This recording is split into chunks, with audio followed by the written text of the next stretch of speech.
السلام عليكم.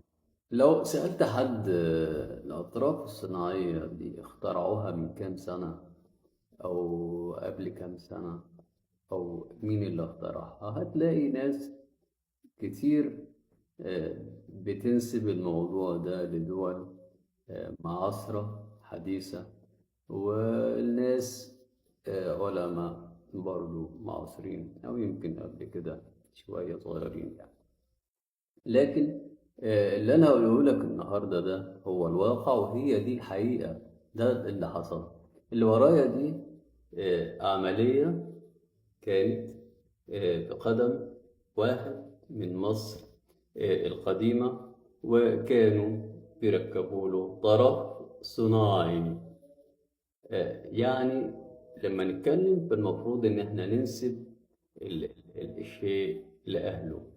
المصريين